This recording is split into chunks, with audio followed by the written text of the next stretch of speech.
Ableton Live 10's onboard audio effect plugins provide the producer with professional-grade plugins that are usable in any situation. However, many producers don't use these plugins to their full potential.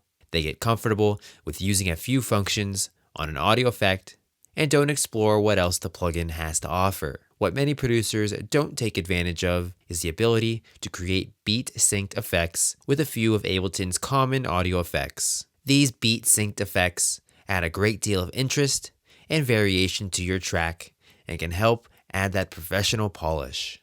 My name is Daniel with Envato Tuts. In this video, I'm going to show you how to create beat-synced effects in Ableton 10. So let's get into the DAW. One of the most common audio effect plugins that is used is the auto filter. Many producers simply use just the cutoff of the auto filter and the resonance. But with using the LFO on the auto filter, we can create a beat sync effect. We're going to apply this beat synced effect on our ARP sample here. Let's have a listen to what it sounds like.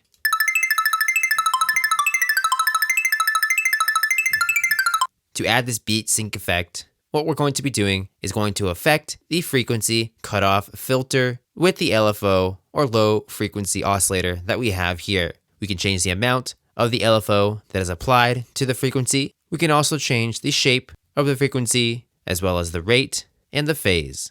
To make this a beat synced effect and have it sync up with our host BPM, we're going to change the hertz to notes here.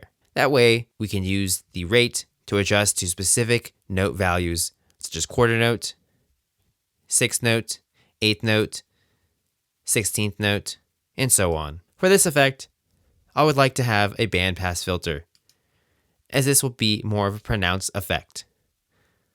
So this is what the ARP sounds like with just the bandpass filter on. Now we are going to apply an LFO or our beat synced effect. Since the ARP is moving rather fast, we'd like the rate to be around 1/16th note here. We'll go ahead and turn up the amount and we'll start it at around 20 here. So let's now hear what this LFO is doing.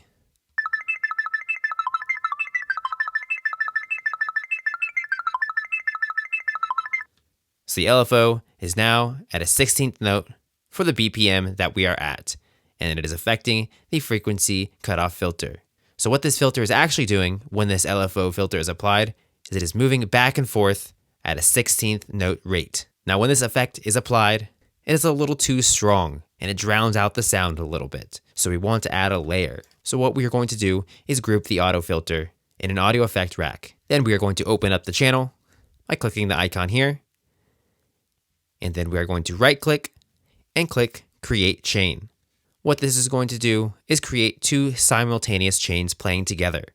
One of them is going to have the auto filter on, and one of them is just going to be a dry signal. So we can now mix in our wet signal or the affected signal with the dry signal. So let's do that now.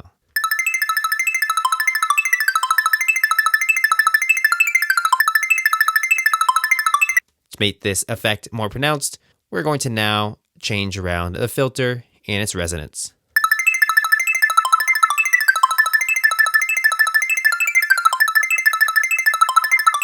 You can hear the added interest and wobble to this ARP sound with our beat synced effect. Without and with.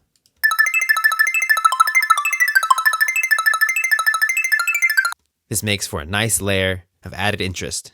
Taking this a step further, we can now apply another beat synced effect, and we can use the auto pan here. The auto pan also has the same function of turning hertz to notes, and we can do that here by clicking the note symbol. So now we have tonal interest added to this sound. We can now add stereo interest with this auto panner.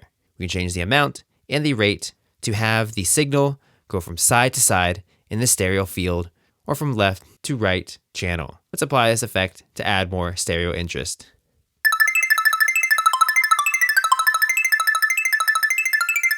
We'll go ahead and change the rate.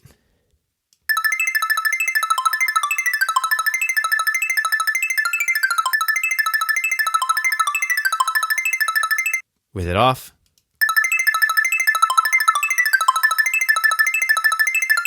Now with it on.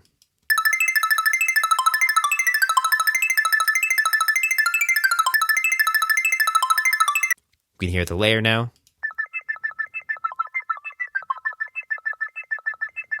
So you can hear there's a lot more stereo interest now to our sound. So this now adds a nice layer that'll mix in with your track. So the next time you're looking to add a little more professional polish with a layer that'll make an impact in your mix, go ahead and reach for the auto filter and the LFO and use the LFO on this auto filter, as well as using an auto pan to create tonal interest as well as stereo interest.